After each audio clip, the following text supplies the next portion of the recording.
All right, welcome back to Twin Peaks. Today we want to talk about chipping and pitching. There's two different very essential shots as you get closer up to the green that you need to be aware of, and you need to kind of know the difference of between a chip and a pitch. A chip is going to be a one lever motion, and what that essentially means is that there's no flipping or wrist action on either side of the shot. It's just back and forth with your hands being very quiet. Okay? A chip in its design is supposed to make the ball go low, and it's supposed to make the ball roll. Okay? So a chip is going to typically be a low risk, high benefit shot, because as you get set up, you're going to de-loft the club face, putting the club back in your stance off your right foot, putting your hands forward in your stance off the middle of your left thigh, with your weight about 65% on your left leg. The whole point of this is there is no weight transfer on a chip, so you go back and forward, and you'll notice as I'm going forward, I'm not letting the club head pass my hands. If the club head passes your hands, that means you have in fact used your hands to hit the shot, which is going to result in a whole bunch of different misses, very few of which are very good, and certainly not going to be very consistent. When you execute a chip correctly, the club head stays even with or behind your hands. As you go back and forward, the ball comes out low and then it rolls.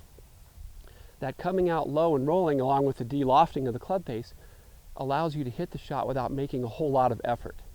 When you have to make a whole lot of effort, the harder the swing, the longer the swing, the more things can go wrong. You can use a chip shot with nearly every club in your bag. So right now I'm using my 60 degree. But if the shot was about 10 to 12 feet longer, then I might switch to my 55 or my 50.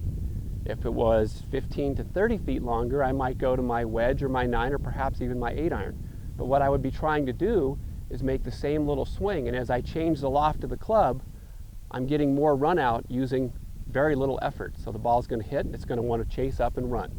So learning to hit that chip shot correctly can help you with distance control, can help you with consistency. Big key to chipping though, you want to have super light, relaxed, soft hands, and just because the hands are not involved, that doesn't mean that you're gripping the club tight and you're tense. In all of your short game shots, right up to your putting, you want your hands to be very soft on the club.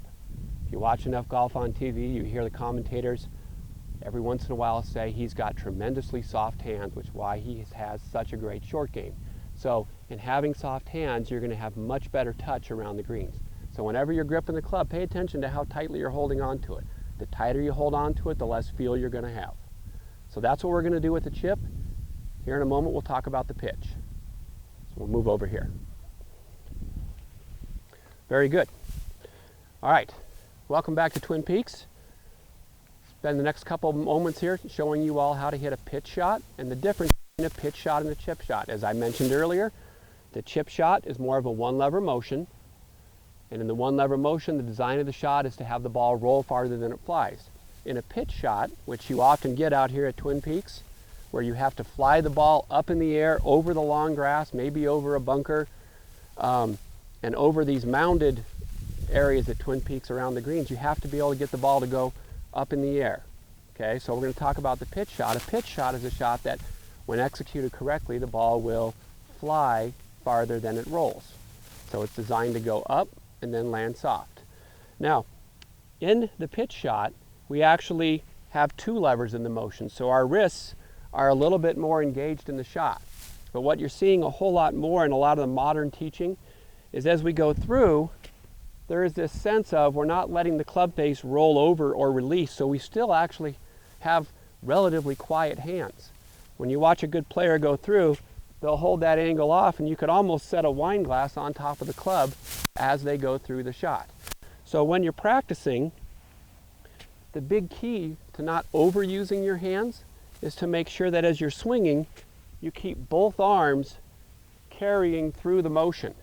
So often people will take it back, they'll get to the ball, and then they flip with their hands, and that doesn't always work out so well. That one actually, for a lot of folks, and myself included on certain days, might be pretty happy with that. But overall, you're bringing in a lot more room for error when you're getting really wristy and handsy with the shot. So what you want to do is learn to hit these shots, kind of open up your club face. Don't ever be afraid to open up your club face. And the best way to do that is to start with a square club, kind of turn your body a little bit to the left, leaving the club in the middle of your stance, and then spin the club face open with your right index finger and your right thumb, and then kind of grip it a little bit more on the side of the club with a neutral grip. Okay? Now as you swing, you want to keep the club away from you in the backswing. And what away from you means is we don't want the club head to go behind you in the backswing. Okay? This is an error that I commonly make in my own pitching, is I'll get the club in back behind me with my hands too much, and now I'm kind of stuck the rest of the swing. If I can keep it away from me, then I can keep churning right on through it as I go through.